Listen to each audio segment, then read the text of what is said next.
Hello बच्चों, स्वागत है आपका मेरे यूट्यूब चैनल पे।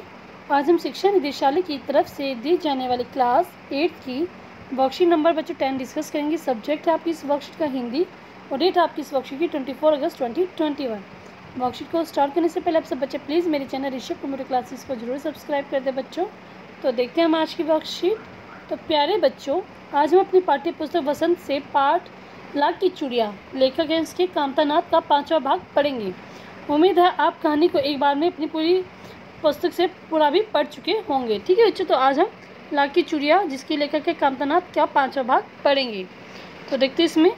हाँ, इधर आना नहीं हो उसका काका, मैंने चारपाई पर बैठते हुए कहा। तो इसमें क्या था कि जो लेखक था वो अपने मामा के गाँव जाता है बहुत सालों के बाद और फिर बदलू से मिलता है। तो बदलू पूछता है, बदलू उसको थोड़ा टाइम बाद पहचान नहीं पाता तो वो उसको अपनी पहचान बताता है और फिर उनके बीच में बातचीत होती है। तो लेखक कहता है कि हाँ काका, बहुत दिनों के बाद आना हुआ और फिर मैं चारपाई पर बैठता हुआ मैंने ये आंसर दिया। कुछ देर फिर शांति रही, मैंने इधर उधर दृष्टि दुराई, न तो उसकी मच्छियाँ ही नजर आई न ही उसकी भट्टी। तो लेखक जैसे वहाँ पर बैठा तो उसने आसपास की चीज़ें देखी। उसने देखा कि ना तो वहाँ पर मच्छियाँ थी जिसमें वो अपनी चूड़ियाँ बनाता था लाख की, न ही भट्टी थी जहाँ पर वो लाख को पिघलाता था। आजकल काम नहीं करते काका, मैंने पूछा। नहीं लल्ला, काम तो कई साल से बंद है। मेरी बनाई हुई चूड़ियाँ कोई पूछे तब तो। मैं गांव में कांच का प्रचार हो रहा है। तो लेखक पूछता है कि आप कांच की चूड़ियाँ नहीं बनाते। तो बदलू कहता है कि अब कोई नहीं पहनता कांच की चूड़ियाँ पहनते सभी, अब लाख की चूड़ियाँ कोई नहीं पहनता।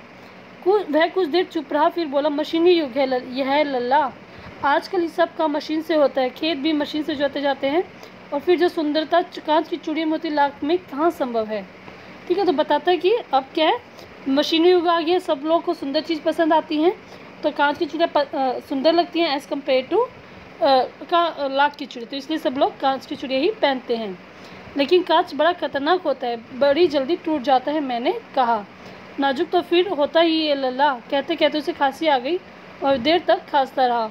मुझे लगा उसे दमा है। अवस्था के साथ साथ उसका शरीर ढल चुका था, उसके हाथों पर और माथे पर नसें उभर आई थी। ठीक है, तो लेखक कहता है कि अब उसके बाद इतने सालों के बाद आया था तो वो क्या, उसका शरीर क्या था, ढल चुका था। अब वो उसमें थोड़ा बुढ़ापा आने स्टार्ट हो गया था। अब उसके हाथ और पैर में क्या नसें नज़र आने लग गई थी। जाने कैसे उसने मेरी शंका भाप ली और बोला, दमा नहीं है मुझे, फसली खांसी यही महीने 2 महीने में आ रही है, 10-15 दिन में ठीक हो जाएगी। ठीक है, तो अपनी खांसी के बारे में बताता है कि ये खांसी है, फसली खांसी है, जो कि थोड़े टाइम के लिए होती है फिर ठीक हो जाती है। मैं चुप रहा, मुझे लगा उसके अंदर कोई बहुत बड़ी व्यथा छिपी है। मैं देर तक सोचता है कि इस मशीनी युग ने कितने हाथ काट दिए हैं। कुछ देर फिर शांति रही और फिर जो मुझे अच्छी नहीं लगी। ठीक है, तो लेखक कहता है कि बातचीत के बीच बीच में क्या हो रही थी, शांति बन रही थी, मतलब हम दोनों आपस में चुप हो जा रहे थे। आगे है, आम की फसल अब कैसी है काका। तो लेखक बात बदलते हुए कहता है कि अब पूछता है कि आम की फसल कैसी है। कुछ देर पश्चात मैंने बात को विषय बदलते हुए पूछा। अच्छी है लल्ला, बहुत अच्छी, उसने लहक कर उत्तर दिया और अंदर अपनी बेटी की आवाज़ दी, अरे रज्जो लल्ला के लिए आम तो ले आओ। फिर मेरी और मुखातिब होकर बोला, माफ़ करना लल्ला, तुम्हें आम खिलाना भूल गया था। तो लेखक आम के बारे में पूछता तो बदलू कहता है कि आम बहुत अच्छे हैं और अपनी बेटी को कहता है कि तुम इसके लिए आम लेकर आओ। ठीक है, तो हम देखते हैं जो शब्द हमारे यहाँ पे येलो हैं इनके हम मीनिंग देखते हैं। जैसे कि फर्स्ट है मच्छी क्या होती है, छोटी खाट। ठीक है, छोटी सी खाट होती है। दमा क्या होता है, अस्थमा नाम की बीमारी है ये। फसली खांसी, किसी विशेष फसल या मौसम में होने वाली खांसी। व्यथा, परेशानी, लहक कर, खुश होकर, मुखातिब किसी की ओर मुँह करके। ठीक है, ये आपकी शब्द अर्थ है। अब हम देखते हैं प्रश्न उत्तर बच्चों। तो फर्स्ट प्रश्न है, गद्यांश को पढ़कर निम्नलिखित प्रश्न के उत्तर दीजिए। फर्स्ट है, जब लेखक को काफ़ी समय बाद बदलू के घर गया तो उसे क्या बदलाव नजर आया। ठीक है, तो आपको बताना है कि जब लेखक जो है इतने सालों के बाद बदलू के घर गया तो उसको क्या क्या बदलाव नजर आया। तो आंसर देखते हैं बच्चों हम इसका। तो इसका आंसर आप लिखें बच्चों, जब एक बार 8-10 वर्ष के बाद लेखक गाँव गया तो उसने देखा कि अब बच्चे अब अधिकतर सभी स्त्रियाँ कांच की चूड़ियाँ पहनती है। विरले हाथों में ही लाख की चूड़ियाँ दिखाई दी। बदलू को मिलकर तो लेखक हैरान ही रह गए क्योंकि अब उस बेचारे का काम ही बंद हो गया था। लाख की चूड़िया का स्थान अब कांच की चूड़ियाँ ले चुकी थी। ठीक है, तो यह पूरा क्वेश्चन नंबर 1 में लिख देंगे बच्चों। ठीक है, अगर आपको इसको छोटा करना है तो आप क्या करेंगे, हाथ तक कर सकते हैं। ठीक है, क्वेश्चन छोटा करें तो इतना कर सकते हैं, बड़ा करना तो पूरा लिख देंगे। क्वेश्चन नंबर 1 का आंसर है। नेक्स्ट क्वेश्चन हम देखते हैं बच्चों। सेकंड क्वेश्चन है, गांव में बदलू का लाख की चिड़िया का काम क्यों बंद हो गया था? गद्यांश पढ़कर अनुमान लगाई। तो आपको बताना कि बदलू का लाख की चिड़िया का काम क्यों बंद हो गया था। आंसर देखते हैं हम इसका।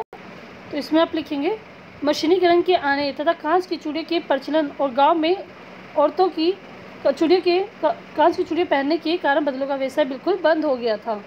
ठीक है, तो उसकी आर्थिक स्थिति भी खराब हो गई थी, अपना पैतृक काम खो देने की वजह था उसके लक्ष्य से छिपी नेस की। तो इसको आप इतना लिख देंगे, ज़्यादा बड़ा ना करें, ये एक्स्ट्रा है तो इसको आप छोड़ दें। ठीक है, इतना ही लिखें। यह क्वेश्चन नंबर 2 का आंसर है बच्चों। ठीक है, तो नेक्स्ट हम देखते हैं थर्ड क्वेश्चन। थर्ड क्वेश्चन है, मशीनी युग से बदलू का क्या अभिप्राय था, लिखिए। तो मशीनी युग के बारे में देखते क्या अभिप्राय था बदलू का। आंसर देखते इसका। तो फोर्थ इसका आंसर लिखेंगे मशीनी युग से लेखक का मतलब हाथों की जगह मशीनों के इस्तेमाल से। ये आपका क्वेश्चन नंबर 3 का आंसर है बच्चों। ठीक है, कि अब क्या है, मशीनों से ही सब काम होता है, हाथों से काम नहीं होता है। नेक्स्ट क्वेश्चन देखते हैं इस वर्कशीट का। फोर्थ है, लेखक के इस कथन का अभाव लिखिए, मशीनी युग ने कितने हाथ काट दिए हैं। तो इसका आंसर हम देखते हैं। आंसर लिखेंगे आप इसका, मशीनी युग ने कितने हाथ काट दिए हैं।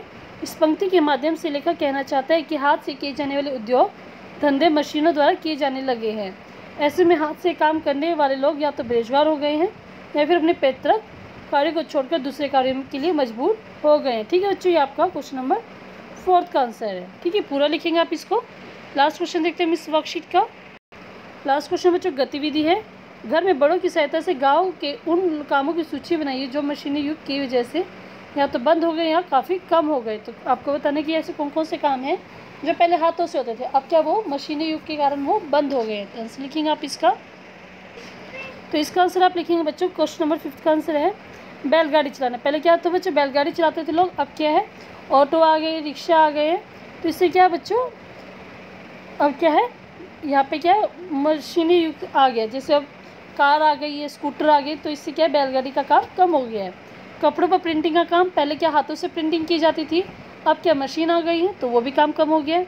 डाकिया काम, अब क्या घर पे बैठे हम मैसेज कर देते एक दूसरे को, बहुत कम काम हो गया डाकिया का ना, क्योंकि पहले क्या था, डाकिया ही सारी चिट्ठी एक स्थान से दूसरे स्थान पर लेके जाता था। अब मैसेज के थ्रू हम किसी से भी बात कर सकते हैं, तो ये भी हमारा काम खत्म हो गया। तो ये आपकी पूरी वर्कशीट बच्चों कंप्लीट होती है।